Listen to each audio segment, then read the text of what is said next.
Hi friends, எல்லோரும் எப்படி இருக்கீங்க? நம்ம இன்றைக்கி ராணி அடுப்பாங்கரையில் என்ன பார்க்க போகிறோன்னா, கருவேப்பிலை வச்சு கருவேப்பிலை சட்னி தான் பார்க்க போகிறோம். வாங்க எப்படி கருவேப்பிலை சட்னி செய்கிறதுன்னு வீடியோக்குள்ளே போய் பார்க்கலாம்.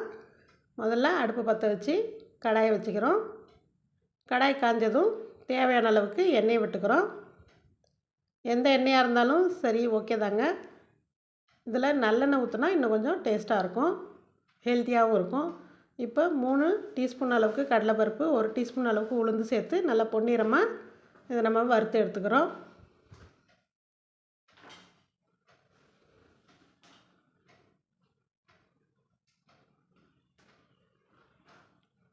பொன்னிறமாக வதங்கின உடனே நம்ம காஞ்ச மிளகாய் ஒரு 8 பீஸ் எடுத்துருக்கேன்.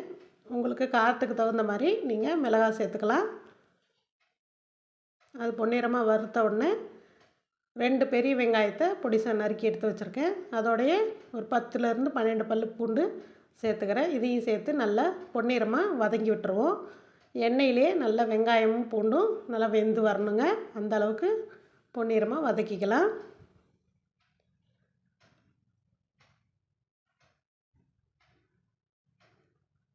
பாருங்கள், கடலைப்பருப்பும் வெங்காயம் பூண்டு எல்லாமே நல்லா வதங்கி வந்துருச்சு. இந்த ஸ்டேஜில் நம்ம 2 கைப்பிடி அளவுக்கு கருவேப்பிலையை கழுவி எடுத்து வச்சுருக்கேன். அதையும் சேர்த்துக்கிட்டு நல்லா வதக்கி விட்டுருவோம்.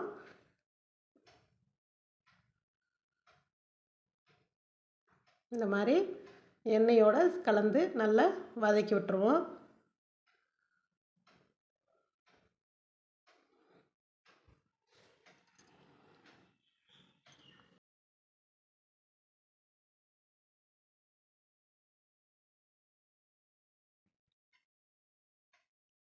நல்லா பச்சை வாசனை போகிற மாதிரி நம்ம நல்லா வதக்கி விட்டுருவோம்.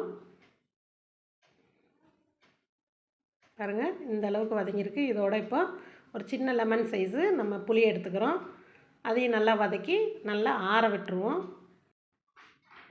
பாருங்கள், நல்லா ஆறின உடனே நம்ம வந்து மிக்ஸி ஜாரில் போட்டு அரைக்க வேண்டியது தாங்க.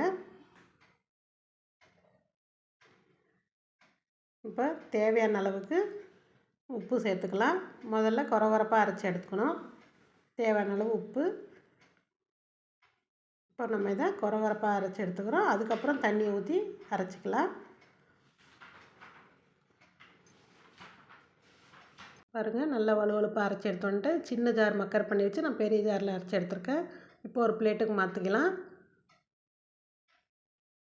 பாருங்கள், அருமையான கருவேப்பிலை சட்னி ரெடி ஆயிடுச்சு. இந்த ரெசிபி உங்களுக்கும் பிடிச்சிருந்துச்சுன்னா நீங்களும் ட்ரை பண்ணி பார்த்துட்டு எப்படி வந்துச்சுன்னு எனக்கு கமெண்ட் பண்ணுங்கள், லைக் பண்ணுங்கள், ஷேர் பண்ணுங்கள். மறக்காமல் ராணி அடுப்பாங்கரைக்கு சப்ஸ்கிரைப் பண்ணுங்கள். தேங்க்ஸ் ஃபார் வாட்சிங்.